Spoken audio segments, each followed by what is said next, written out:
ขอกราบสบายดีพี่น้องสบายดีสุขุสุคนสมองสบอนสบายดียามเศร้าพี่น้องจ้ะแม่ตาก็ลงมาปล่อยงวดแล้วก็สิลงมาส่งพุ่นส่งพุยใส่คู่บักแตงเลยพี่น้องเอ้ยตาแปลงเบิดแล้ว10 คู่ย่างคูณนี่ไว้น้ำหลังแปลงน้ำหลังมาเด้อไผว่างก็มาซอยหน่อยเด้อเดี๋ยวมันเป็นหมากสิแบ่งให้กินดอกพี่น้องเอ้ยลองปลูกบางอีกรอบสิเป็นจังไดปลูกพารีบปลูกก่อนฝนตกพี่น้องยันฝนมายินข่าวเขาจะว่าพายุสิเข้าอีกแล้วเขาก็เลยปลูกก่อนรีบปลูกก่อนมื้อนี้สิมาทรงผุ่นทรงพุยแล้วก็สิเน็บในเลยมื้อนี้ให้มันแล้วยันฝนมาคันฝนมามันเจ็บแล้วก็ปลูกยากพี่น้องเอ้ยอันถาวานถ้าปลูกแล้วฝนมาหันบ่แห้งไปได้หาพอดีมันมาโหยแล้วมันก็ออกเลยนี่แหละเศร้าหัวเศร้าส่วนเขาน่ะอันพายุแห้งมาแห้งก็บ่ได้พี่น้องเอ้ยแดดโพดก็บ่ได้แดดโพดก็เป็นหยังแดดโพดก็เฮาก็สิได้น้ำหดอีกแล้วพู้นแหละหามน้ำพู้นแหละพี่น้องเอ้ยมาหดนะ จะหามน้ำมาหดอีกมันถามว่ามันฝนบ่ตกนะมันก็หลายเนาะเสียงหลายปลูกยามหน้าฝนนี่พี่น้องเอ้ยแต่ว่าเป็นหยังจังปลูกเนาะปลูกเฮาบ่มีแนวทางหาเงินเนาะเฮาก็บ่ได้ใส่ในซอยในครอบครัวเฮือนซานเท่านี้แหละพี่น้องเอ้ยแต่ว่ายามนี้หันจะปลูกยากนำพ้นผ่าอากาศเนาะท่านถามว่าพ้นบ่มาห้อยๆขนาดแบบว่าพ้นมาพอดีลิ้นพลอยมาหนาพอดีมันออกเลยเฮากับบ่ยากโพดเนาะว่า2-3 มื้อจังตก2-3 มื้อหรือ4-5 มื้อจังตกหากับพอดีบ่ยากหดน้ำหั่นนะแต่ว่ายามหนาแรงพันยากหดน้ำแนวใดกับบดีแต่ว่ายามหนาแรงเฮาบ่เสี่ยงเฮาปลูกเท่าได้เท่านั้นเพราะว่าเฮาบ่ย่านว่าฝนตกแล้วก็ย่านบ่ย่านว่ามันเปื่อยมันบวมอะไรพี่น้องอันนี้คันถาฝนมาแห้งกับย่านเปื่อยย่านบวมหากแต่ว่าเฮาก็เห็ดคู่สูงอยู่น้อยเห็ดคู่สูงอยู่ลองเบิ่งสิแนวใดปีนี้ แก้มือใหม่พี่น้องเอ้ยแก้มือใหม่กับปีที่แล้วนี่เนาะปีที่แล้วนี่พ้นมาแล้วก็น้ำซึมมาได้แบบว่าเป็นบ่อท่อปลูกค่ะมันเป็นดินที่อันแบบอิ่มน้ำอะไรพี่น้องเป็นดินอิ่มน้ำเป็นดินที่อันแบบดินทรายอันอมน้ำเจอกระเจี๊ยนะอันนี้ไม่ทราบมาปลูกครั้งนี้หันมันเป็นดินผุยนะพี่น้องเป็นดินที่ว่าบ่จับน้ำปลาได้ทางนี้มาเด้อไปว่างก็มาซอยหน่อยเด้อ11 คู่ยาวเหยียดพี่น้องเอ้ยแนวพันธุ์หมักแตงเขากับจักสิพ่อหรือบ่อและ1 ถ้าถาบ่พ่อกับสิซื้ออันซองหน่อยมาใส่ทารุ่นพี่น้องเอ้ยแนวใดกะจังได้กะผากก็ไหลก็แซ่เป็นกำลังใจให้แม่ตาหน่อยเด้อพี่น้องเอ้ยสาวหัวสาวสวนผู้ใดที่อันเนาะเขามาเบิ่งมาส้มเนาะสาวหัวสาวสวนเฮากดเป็นกำลังใจให้กันและกันหน่อยเด้อให้เพื่อนคือกันแหน่พี่น้องเพื่อนสาวหัวสาวสวนคือกันหน่อยเด้อขนาดแม่ตาน่ะเนาะกดไปเนาะเห็นกระเจ้าอันรีวิวสวนเนาะคืออันบ่าวซีเนาะบ่าวซีแม่ตาเคยเห็นเราบ่าวซีแล้วก็ปลูกหมักแตงขายคือกันเนาะเราสีอยู่ทั้งอันเมืองอัศพรบ่าวซีนะ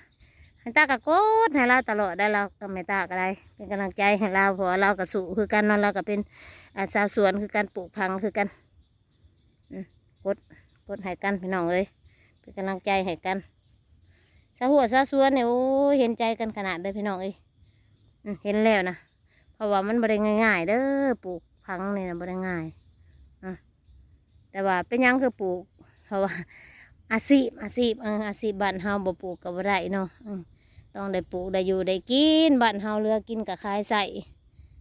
บ่ได้ผิดอีหยังบ่ได้ผิดกฎหมอกกฎหมายเฮ็ดไปด้วยเหื่อแห้งด้วย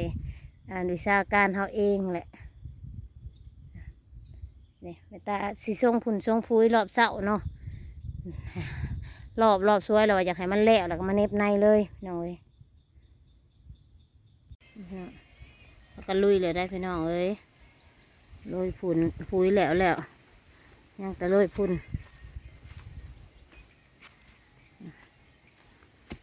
ลุยพุ่น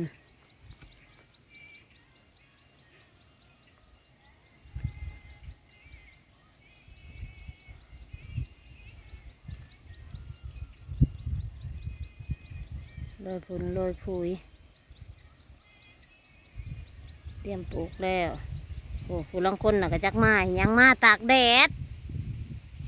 นั่นอย่าความเหยียบคู่ติมาดิปลาลุงนะมาดิปลาลุงโบแมนตาโบแนมมา มายังเจ้าน่ะฮะฮะเสียมสิถึกตีนโอ้ยจะเฮ็ดจกนั่นแหละ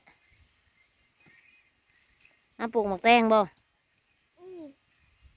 ช่องฝุ่นช่องพุยแล้วก็เน็บในเลยเน็บในแล้วยังไม่ได้แล้วเดินยังสิปกฝุ่นฮะป้าสิปอนในเองกิโมแท้นี่นะเป็นจะบ่ปลูกเคยเห็นหมุดในจุกฮะเป็นหมุดในก็เพิ่นปลูกเป็นนะเด้อมาเด้อปลูกได้มันได้ใครว่างก็มาซอยหน่อยเด้อเป็นหมากสิปั้นให้กินดอกใครบอกว่าอันก็ไม่ได้กินนั่นให้บ่ว่างน่ะบ่ได้กินให้บ่ว่างน่ะบ่ได้กินให้ว่างน่ะมาซอยมาเด้ออันใครว่าอันแกได้กินนั่นไปว่างก็ได้กินว่างคือโศกก็บ่ได้กินคือกันแล้วลงมาก็มีแต่เล็กลงมาก็บ่ปลูกลงมาก็บ่ซอยสิทาใส่ในบ่สิทาใส่ในเพิ่นน่ะอันเพิ่นสิใส่เป็นในมาพวกยันทงนึงยันบ่ครึ่งอยู่เอ้าไอ้ผู้ขาวหั่นน่ะถือไอ้ฝุ่นมาตอกลูกบอลเดียวน่ะให้ใส่มาครึ่งกระทั่งตอกลูกบอลเดียวมันก็สิพ่อมันก็สิบ่พ่อแล้วเบิดหั่นน่ะบอกให้ทุบใส่บ่นะก็บ่มีศพมือตอกญาติมือดำบ่จะบ่มีสุบมือโอ้ยมาละข้าวซื้อศพมือมาเห็ดมือเดียวก็อยากใส่สุบมือโอ้ยบ่เห็ดแท้หล่อเล่นใส่ศพมือโอ้ย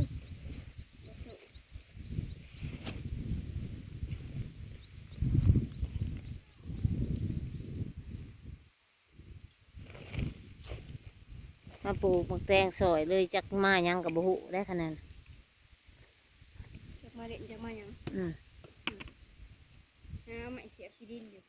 ตกอันปลูกแล้วกับพ้นตกมาแรงนี่พลอยมากกับพอดีเลยบุญอย่างพดฮะบ่ยังมันเข่งเลยบ่เขาว่ามันสิแห้งบ่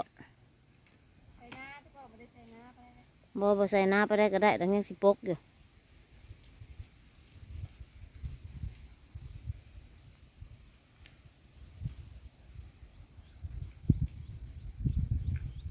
ตอนปลูกเนี่ยโอ้ยได้ง่ายหลายขั้นตอนตอนกินผมมันง่ายตอนเก็บมันเป็นหยังจังมวนบ่น่ะตอนเก็บจังมวนน่าว่ะโหยังก็เป็นเบิดว่านเนี่ยนะไม่ใหญ่ถือเกิบใส่เห็นยังเกิบนะมันบ่มีน้ำข่อยยังบ่ใส่บ่มาแล้วก็เป่งลงฮะเข็บมันอยู่ในพุ่นผู้ใดมาผู้ละพุ่นโอ้ผิวอีกผู้โอ้ลูกสาวหลาลงลูกสาวหลาลงมาปลูกแตงอบผิวผู้ได้ชาวขีดแต่พญานดำไก่สีขาวองเฮียน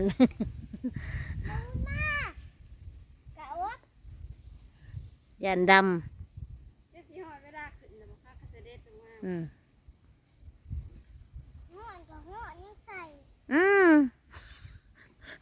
ไอ้สิคือเพิ่นนะเกี้ยวอย่าลืมแน่มากเลยแน่มากเห็นแต่กระโปรงกับเสือคนเขียวอบคือเขาเจ้ากับบ่เขาหรอวะอย่าเย็บมันสิลงนะสิหมุนเอ้าเกี่ยมปลูกแล้วพี่น้องเอ้ยมัน สำหรับคลิปนี้แม่ตาลาเลยพอๆกันคลิปหน้าพี่น้องสบายดีสุขุสุขคนจังได้กับฝากเบิ่งฝากชมกดไลค์กดแชร์ให้แหน่เด้อพี่น้องเป็นกำลังแรงเสียแรงใจให้แหน่พี่น้องสบายดีพอๆกันคลิปหน้าพี่ เลื น้ อ อ ดดั ง งหรือว่าขี้ดัง